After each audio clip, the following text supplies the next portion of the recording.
An Admiralty team will debrief you personally upon your return. Damn Seahawk, Stuart thought.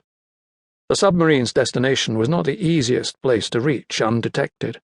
Under the North Sea, up the Skagerrak, down the Kattegat, skirting the Danish and Swedish coasts, through the narrow straits, always a tricky navigational exercise, and out into the Baltic for a final 50-odd miles.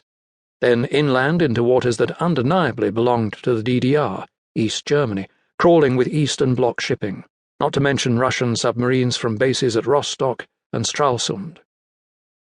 "Periscope depth," Stuart muttered the order, observing the quiet atmosphere of the silent-running mode of the boat. The plainsmen caressed their aircraft-like yokes, bringing the submarine up slowly from its 250 feet below the water, then gently eased off. "Periscope depth, sir?" "Up, periscope." The solid, tubular structure hissed upward, and Stuart slammed the handles down, flicking on the night vision switch and doing one complete circuit of 360 degrees. He could just pick up the coastline, bleak and flat. Nothing else. No lights or ships. Not even a fishing boat.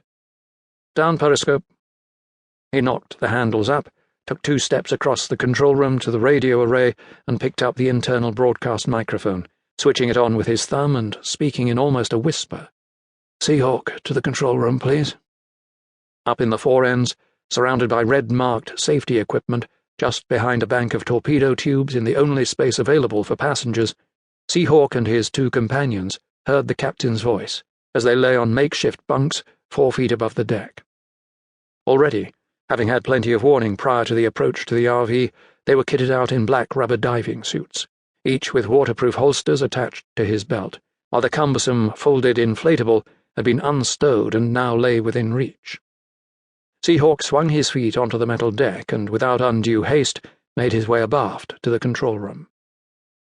Only those inside that magic, confined inner circle of specialists that is the global intelligence community would have recognized Seahawk as Commander James Bond. His companions were members of the elite Naval Special Boat Squadron, officers known for their discretion and often used by the service to which Bond owed his allegiance. Stuart looked up as Bond stooped to enter the control room. "We've got you here on time." His manner showed no particular deference, merely a taut professionalism. Bond nodded. "Good. In fact, we're about an hour early, which gives us a little leeway." He glanced at the stainless steel Rolex on his left wrist. "Can you let us go in about 20 minutes? "Yes. How long will it take you?" "I presume you'll surface only partially, so just enough time to get the inflatable blown and paddle out of your downdraft. 10, 15 minutes? "And we use only the radio signals, as instructed?" 3 Bravos from you for danger. 2 Deltas from us when we need you to resurface and take us aboard again. We'll use the exit hatch forward for the sail as arranged. No problem there, I trust?" "It'll be slippery on the casing, particularly on return. I'll have a couple of ratings out to assist." "And a rope. A ladder for preference. As far as I know, our guests haven't had any experience boarding submarines at night." "Whenever you're ready." "Right, we'll get shipshape then." Bond turned and made his way back toward the pair of Special Boat Squadron officers, Captain Dave Andrews, Royal Marines, and Lieutenant Joe Preedy, Royal Marines. Quickly they went over the drill again. They lugged the inflatable paddles and the small lightweight engine back toward the metal ladder that would take them to the forward hatch, and from there to the casing and the cold wetness of the Baltic.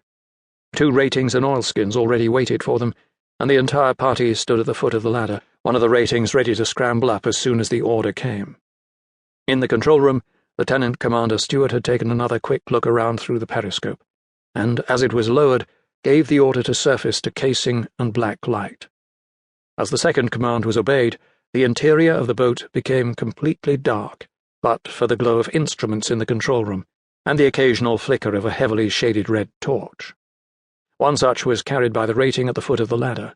They began to move quickly up the rungs until a soft voice came from the communications speakers. "Casing surfaced." There was a slight clang as the man turned the wheel, unlocking the forward hatch. Then fresh air poured in like cold water from the small, open circle above them. Joe Preedy was first up the ladder, assisted by the dimmed red glow of the torch held by the rating below.